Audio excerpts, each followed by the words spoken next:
Bonjour les amis, c'est Joseph, coach formateur.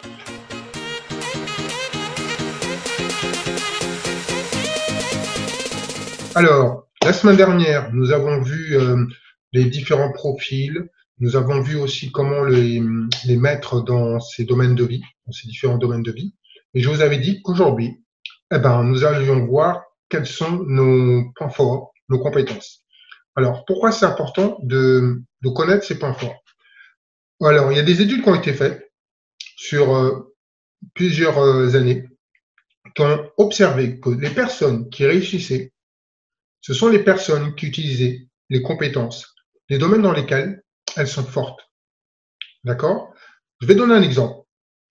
Par exemple, on va prendre Tiger Woods. Tiger Woods, un super golfeur. Il est extrêmement bon.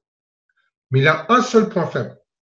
C'est que quand, par exemple, sa balle tombe dans un bunker, donc là où il y a du sable, il a mal fou à en sortir. Et ça, c'est vraiment pas son point fort. On peut même dire que c'est carrément son point faible.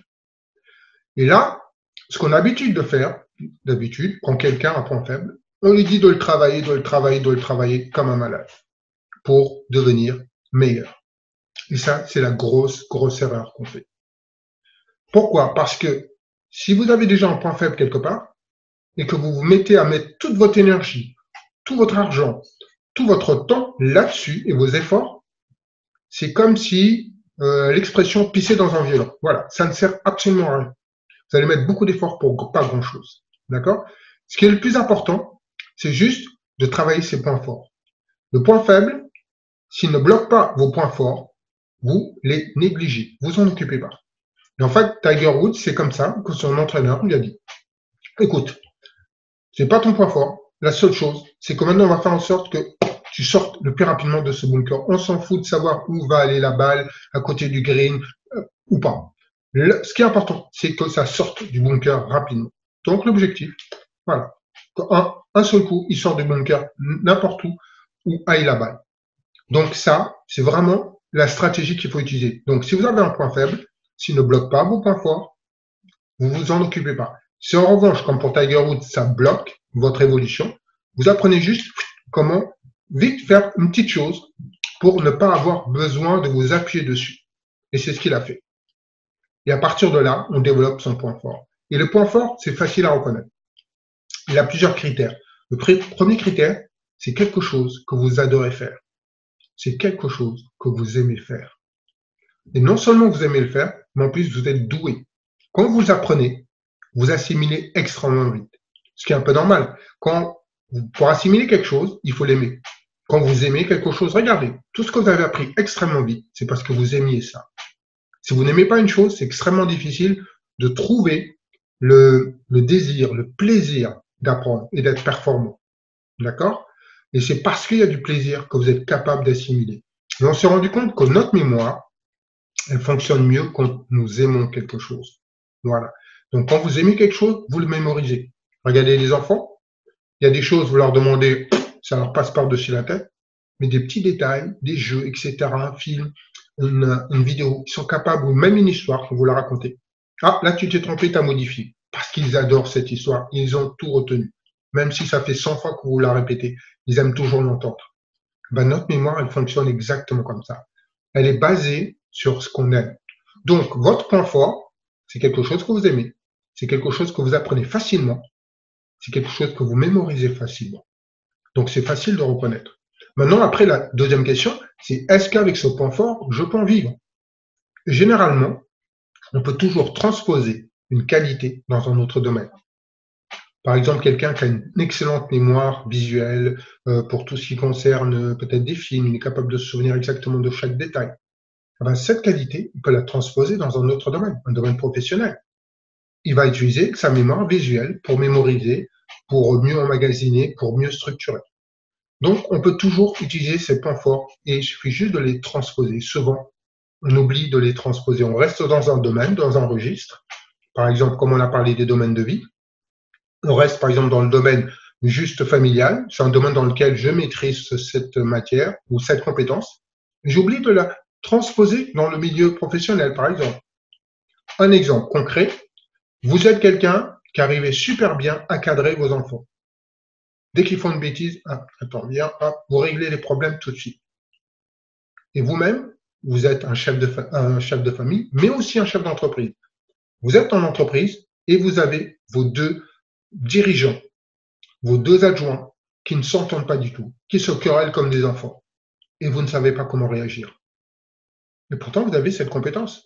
Et quand vous transposez cette compétence en vous disant, OK, je vais réunir ces personnes. Si j'avais mes enfants qui faisaient la même chose, qu'est-ce que je ferais? Ben, je vais les réunir. Je vais leur dire, c'est quoi le problème?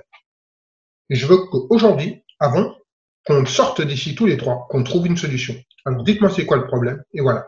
Et vous les cadrez exactement comme vous faites avec vos enfants. C'est quelque chose que vous savez faire. Mais quand vous changez de registre, de domaine de vie, vous dites, waouh. Ben non, utilisez ce que vous savez dans un domaine, dans un autre. Et c'est ça, transférer les compétences. Donc, on a tous des talents. Et c'est ça, sur le point sur lequel il faut vraiment insister. Développer vos talents. Ça ne sert à rien de vous focaliser s'il y a des domaines où vous n'êtes pas bon. Vous trouvez quelqu'un qui est bon dans ce domaine et vous faites équipe. C'est pour ça que la meilleure manière de se développer, que ce soit en entreprise ou dans une association, au niveau social, on a besoin des autres pour se développer parce qu'on a des points forts et les autres ont des points forts là où on a des points faibles. Et personne, absolument personne n'a jamais réussi quelque chose tout seul. Aucun président, aucun chef d'entreprise, aucun industriel, aucune personne, même Tiger Woods, même un champion de tennis a eu besoin de quelqu'un qui croit en lui, quelqu'un qui l'entraîne. C'est une ribambelle, un ruban de personnes qui lui ont fait confiance et qui l'ont encouragé. Donc, personne n'a jamais réussi tout seul. Ça, c'est super important à retenir. Donc, c'est ce que je voulais partager avec vous et c'est vraiment important de vous focaliser là-dessus. Et donc, il y a pas mal d'exercices ou des tests qui vous permettent de savoir quels sont vos points forts, quels sont vos points faibles. Et un exercice concret que je vais vous proposer, si vous n'avez pas tout à fait des idées sur qu'est-ce qu'un talent chez vous, parce que souvent, soit parce que on est humble, on veut pas, on se dit tiens, est-ce que je vais pas avoir la grosse tête? Ça, c'est l'ego. D'accord? Alors, on va faire quelque chose qui va permettre de contourner ce problème. Vous demandez à 5 ou 10 personnes qui vous connaissent dans votre entourage, pas les membres de votre famille, vos collègues, etc. L'idéal, c'est de les prendre dans des domaines de vie différents, justement. Votre conjoint, vos amis, vos collègues, voire même votre responsable, d'accord? Direct. Ou d'anciens collègues. Et vous demandez à ces personnes quelles sont les 5 à 10 qualités qu'elles vous trouvent. Quelles sont les 5 à 10 qualités qu'elles vous trouvent. Et après, vous rassemblez tout ça et vous faites une synthèse. Vous allez voir que certains vont revenir. Et vous allez avoir des surprises. Ça, je vous le dis. Et une fois que vous l'avez fait, ben, peut-être que vous allez avoir 5, 10 qualités sur les 30. Vous allez voir que beaucoup se répètent. Et ça, c'est une excellente manière de savoir ben, quels sont vos points forts, quels sont vos talents. Et à partir de là, vous les développez, vous apprenez à les utiliser. Vous allez voir que vous allez devenir de plus en plus performant. Et avec très peu d'efforts, vous êtes capable de doubler, de tripler ou de multiplier par 10 ces talents. Alors que les points faibles, vous pouvez mettre l'argent, le temps, l'énergie que vous voulez. Ce sera juste tout petit. Ce sera ridicule. Donc, pas la peine de passer son énergie sur ça, alors que vous êtes capable de faire ça en très peu de temps. Voilà. Donc, c'est ce que je voulais partager avec vous et je pense que c'est un point qui va vous aider à être déjà plus positif, à avoir une autre attitude mentale. Et c'est vraiment ça qui va déterminer votre réussite ou votre succès dans la vie. Je ne parle même pas sur un plan financier, mais qu'est-ce que pour vous réussir et être heureux finalement. Voilà. Donc, utilisez vos dons, vos talents, vos capacités, vos compétences. Et c'est ça qui est le plus important. Et ensuite, apprenez à vous aimer. Voilà. Sur ce, j'ai fini cette vidéo. J'espère que ça vous a plu. Alors, n'hésitez pas à liker si vous avez aimé, à mettre des commentaires, à poser des questions et surtout, à vous abonner à Femme au pluriel. Voilà, sur ce, je vous laisse et passez une excellente semaine et puis à la prochaine fois. On se voit la semaine prochaine. Bye bye.